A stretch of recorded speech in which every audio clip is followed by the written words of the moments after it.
Matt Aguilar here with ComicBook.com, and today I have the pleasure of speaking to the EST, Bianca Belair. What's up? How are you doing? I'm doing good. It's awesome to have you guys here. Number one, because of why. Yeah. And I'm so excited that WWE and Indiana are going to be working together for the big three. I have personally never had a chance to go to SummerSlam or WrestleMania, so I couldn't be more excited that maybe that's happening now. For you, you know, you've had so many iconic moments, as you've kind of mentioned, at these events. What is a dream scenario for you at, looking ahead to the Rumble? That's the first one we know of when it's happening in 2025. What's a dream scenario for you to make happen and to do it here first? Well, now that we know that Royal Rumble is going to be here 2025, knowing that I actually have won the Royal Rumble in 2021, I would love to recreate history and win the Royal Rumble here and be the first woman to win Royal Rumble 2 times. So I would love to recreate history there, and then I would love to go on to WrestleMania. That's what's amazing about Royal Rumble is it jump starts the road to WrestleMania, which is the most exciting time of the year. But I would love to recreate history, be the first woman to win the Royal Rumble twice, go to WrestleMania and continue my undefeated streak and get the title Miss WrestleMania. So I would love to create that history starting here in Indianapolis in 2025. And by the way, it didn't take long for the Royal Rumble to get out there and people like, oh, Indiana Fever, which I am also newly on that bandwagon. I do not claim I was on there from the beginning, but it caught me. So I'm very much in that. Any chance for a team up, so to speak, at Royal Rumble? It's like a perfect chance, right? Caitlin Clark Fever going on. It's so funny because everybody's already asking that. Even before the press conference, they're bringing up Caitlin Clark. Listen, I love what's happening with the WNBA. I love that women are getting more spotlight and more attention. I've always said, we don't need to do anything different. We just need the opportunities. We need the media coverage, and the WNBA is doing that. I feel like WWE, we've done a lot of unprecedented things when it comes to women, whether it's women main eventing WrestleManias, women main eventing on a weekly basis at Raws and Smackdowns or PLE. So it would be really cool for the two worlds to combine and have an even bigger impact for women. So Caitlin Clark, if you're watching, come on, join, come in the Royal Rumble. You can be one of the 30 participants. That's what's exciting about the Royal Rumble, right? You never know what's going to happen. It could be the past, the present, the future, or just someone that you don't expect. So you might see Caitlin Clark 2025 Royal Rumble right here in Indianapolis. And the Royal Rumble also kind of led to, foreshadowed a team up of sorts, because people got to see you, Jade, in the ring together. And then not crazy long after that, we got the big team up, the WrestleMania moment with Naomi, all that stuff kind of started there. For you guys, I know, obviously it's always sucks to not, to lose the titles and to have that moment, but you're also used to the roller coaster of, a career.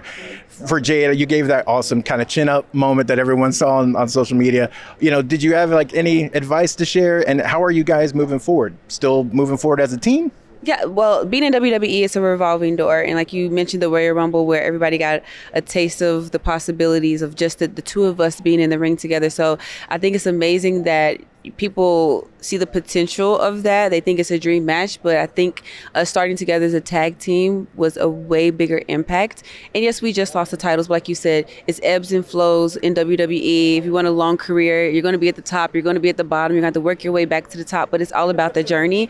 And I've been at the top of the mountain, main eventing WrestleMania, winning a title, and then getting beat 26 seconds at SummerSlam and being at the bottom and working my way back to the top. So it's really cool that I feel like I'm in a different role right now being in this tag team. Jade is coming in. She has amazing potential, but she's just getting started, and it's going to be ebbs and flows. And I'm someone here to tell you sometimes you got to take the L on the chin, but keep that chin up and keep it pushing, keep it moving, keep training, keep getting better. And that's what we're both doing right now as a tag team, and we're going back for those tag team titles. So I did not bring up SummerSlam. I was avoiding. I was moving around that. I've received it. Made me better. It made me a better wrestler. One thing before I know I gotta let you go soon. My 4.5-year-old daughter Ember started watching PLEs with me and started watching SmackDown. Watch her first SmackDown recently. I have something to inform you of. The blue gear rules. And then you are very pretty and very stylish. That is the message from my daughter. What is her name? Ember. Well, hello, Ember. Thank you for being a Bianca Belair fan. You're a little EST too. And thank you so much for all the love and all the support. And I'll try to wear blue more often then. She gets really mad when people hit you. So I just wanted to say thank you so much for everything. All the best success moving forward. Thank you so much. And you can catch all of our coverage on WWE right here on ComicBook.com. Matt Aguilar here from ComicBook.com, and today I have the pleasure of speaking to Monday Night Rollins, Seth Rollins. How are you? I'm good. I don't like that you're out angling me here, though. I'm gonna have to scoot in so I can get full size here. Just let you know this guy ain't taller than me, he ain't bigger than me. Fair enough. Just want you to know that. I'm doing good, man. Very good. How are you? I'm doing good. Most of it's my hair. It's you got very big hair. I will say compliments. John Stamos-y, though. Thank you. I'll take that. That's very nice. I like the jacket, by the way. Very nice. Yeah, it's tight, man. It's tight. I actually can't bend. This is as far as I can bend my arm. Look at this. I can't bend it anymore. It's stuck. It's like wearing a. I put on some size when I was on vacation. Well, that's a great segue actually, because you made your grand return at Monday Night Raw. It was a big surprise. Got a huge reception. What was the timetable on that? Did you know you were going to kind of be hitting at that Raw? Was it a little fluctuation? A little fluctuation. I had a few weeks' notice. We kind of looked at the timeline of the injury and looked at the stories and where I fell back into place. You never really know. You never know how things are going to go. But the top of the card here on Raw is pretty stacked. You got guys like Damian Priest. You got Drew McIntyre and CM Punk whenever he's around and able. You've got, Gunther kind of waiting in the wings as well. You got Rey Mysterio's. You got the whole Judgment Day. So it's stacked. So it was very interesting to see where I could slide in. But yeah, man, the time felt right. And coming off a huge event in overseas, Clash of the Castle in Scotland, I mean, it was ripe for the picking, man. Damian Priest needed a challenger, so I hopped right in. By the way, it took 5 minutes for you to be back at Raw and to be challenged by someone, like if someone was going to go ahead and make that thing. And Damian Priest has been holding the title during the time you've been away. What have you thought of his reign, and what would it mean to reclaim that title at Money in the Bank, because that is synonymous with you? Yeah, Money in the Bank's kind of my thing.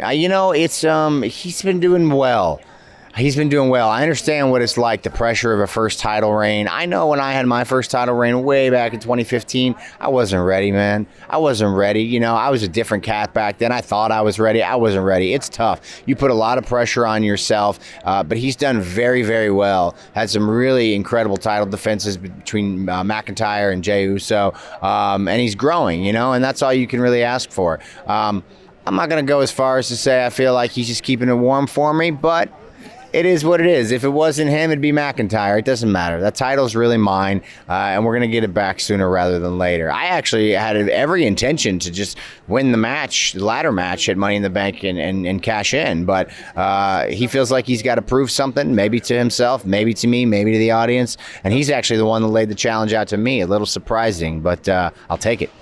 Well, and I have to ask, you mentioned Drew McIntyre, and so after the huge WrestleMania match, I think it's around 5 minutes, and that title changes hands. What did you think of that whole ordeal, CM Punk being involved in that, all of that? Well, he just couldn't leave well enough alone. He had me. He beat me dead to rights. I mean, I was in bad shape. I mean, I should have lost to my 3-year-old kid at the stage I was in. So he should have beat me. But he just couldn't enjoy it. He just couldn't leave it alone. He had to go boast in Punk's face, and Punk. You know what he's going to get himself into. Why would you take that chance? Drew's usually a smart guy, but lately he's really been letting his emotions get the better of him. Cost him on a couple of big occasions here lately. So I don't know, man. Those guys seem like they got some sort of score to settle. Fragile Phil's got to get himself healed up, and maybe they can work that out. I don't know. That ain't my business, man. My business is a world title. Well, and for 2025, obviously we got great news. Indianapolis is going to be home of Rumble, SummerSlam, and WrestleMania, which I'm thrilled. I'm thrilled, excited about that. There's going to be more here, also SmackDowns and Raws and NXTs as well. For you mentioned this has a special place in your your wrestling career and history. But looking ahead a little bit for 2025's Rumble, is there a dream scenario for you? You've got the title issuing a certain challenge.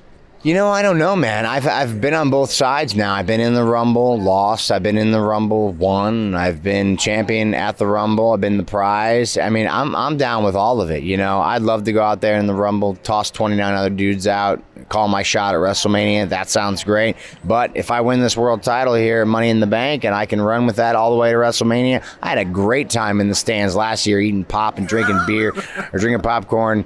Sorry, eating popcorn, drinking beer with the crew. So, if we do that again, that's great too. I have no preference. I've had a great time. Royal Rumble is just one of the most fun events on our calendar. I'm very excited to bring it to the city and to the stadium down the street. Well, you recently took some time, away to heal up and things. Becky is also taking some time away. And before she took that hiatus, she left a book, and the book was fantastic, by the way.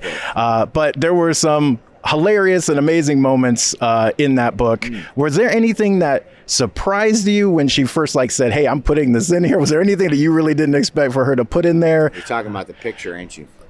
One of many, one of several things. Yeah. So the thing about the picture is she didn't tell me she was putting a picture in a book. The book just came out and there was the picture. So, that was a treat. That was a treat for me, I'll say. A little bit of a surprise, but I guess it's good for it to see the light of day at some point. Everything else is just very, very candid, very raw, honest. She put a lot of hard work and passion into that book, a lot of time, sacrifice. She was on the road working full time, being a mom, being a wife, being an incredible performer, and writing a book all at the same time. So she's something else, and the book's fantastic. It's really, really good. If you haven't, go check it out. Any chance we get a Rollins book? Deep dive? No, you're not doing it? No, bro. I don't want to write a book, man. Writing is... I loved it when I was younger. I got away from it. But the idea of writing my whole life story, I have forgotten so much stuff. Every day I'm reminded of like just a minute ago, I got reminded that the Shield not only formed here, broke up here, but we got back together here. I didn't even know. I forgot about that. I can't remember all that stuff. But I also have too much pride to get a ghostwriter to do this work for me. So I don't think it's in the cards. We'll see. But I'm not. It's not a work in progress at any time in the near future. I was going to make a joke there, but I didn't want to rekindle a rap beef, so I just stayed out of it.